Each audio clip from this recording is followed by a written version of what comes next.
Assalamualaikum warahmatullahi wabarakatuh. Pada video kali ini saya akan membahas sampai kapan sih utang pinjol itu akan hangus dengan sendirinya. Simak video ini sampai habis. Teman-teman, Otoritas Jasa Keuangan atau OJK pernah mengungkapkan ada tren baru nih di masyarakat yang sengaja tidak membayar utang di pinjaman online alias pinjol, terutama yang di ilegal. Nah, dengan alasan bahwa utang tersebut dapat hangus dengan sendirinya. Namun, dari sudut pandangan hukum perdata, pinjol ilegal ini tidak diakui sebagai hal yang sah di mata hukum. Nah, pinjol ilegal tidak memenuhi syarat subjektif dan objektif yang diatur dalam hukum perdata. Jadi di sini saya akan bahas masalah yang ilegal dulu. Nah, sehingga pinjaman yang diterima awalnya tidak sah secara hukum dan bisa diabaikan. Jadi penting untuk dicatat bahwa hal ini tidak berlaku untuk utang pinjol yang legal OJK. Nah, yang terdaftar di OJK.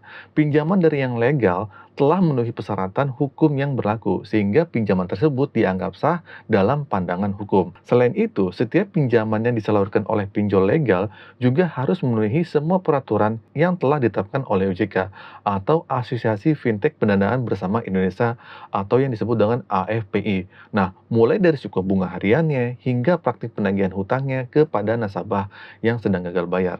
Nah, salah satu ketentuan yang diatur dalam lampiran 3 SK Pengurusan AFPI nomor 2/20 poin C angka 3 huruf D adalah larangan bagi penyedia pinjol untuk melakukan penagihan secara langsung kepada debitur atau peminjam uang. Nah, catatnya. Nah, jadi aturan tersebut menjelaskan bahwa setiap penyelenggaraan tidak diperbolehkan untuk melakukan penagihan secara langsung kepada penerima pinjaman yang gagal bayar setelah melewati batas keterlambatan lebih dari 90 hari sejak tanggal jatuh tempo pinjaman.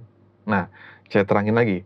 Maksud dari ketentuan ini adalah bahwa masa penagihan utang oleh pinjol memiliki batas waktu maksimal itu cuma 90 hari. Nah, namun nih, sayangnya, seringkali hal ini menyebabkan kesalahpahaman di kalangan pengguna layanan pinjol. Banyak yang mengira bahwa utang mereka secara otomatis hangus setelah melewati batas waktu tersebut.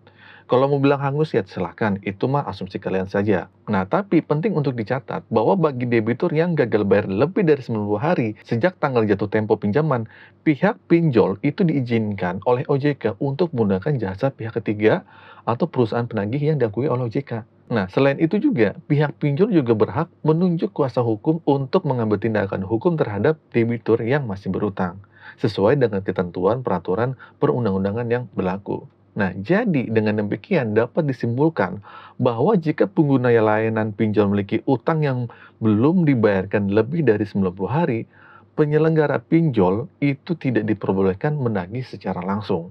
Peraturannya seperti itu. Tapi faktanya kan kalian bisa lihat sendiri. Nah, di sini penting, kalian perlu catat. OJK bilang, namun hal ini tidak berarti bahwa utang debitur secara otomatis hangus atau dianggap lunas.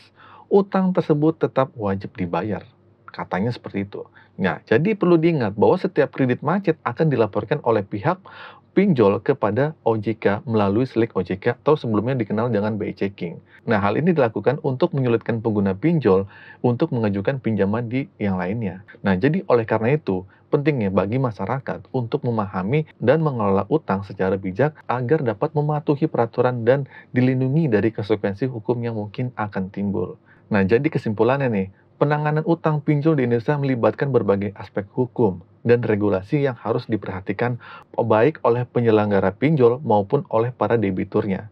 Nah, oke, jadi gitu ya, penanganan utang pinjol bukanlah masalah yang sepele dan memerlukan pemahaman yang baik terhadap hukum dan regulasi yang berlaku. Oke, sampai situ kalian paham ya tentang masalah aturan 90 hari dan bagaimana hutang kalian bisa lunas atau tidak. Singkat saja video ini saya buat, akhir kata dari saya, Assalamualaikum warahmatullahi wabarakatuh.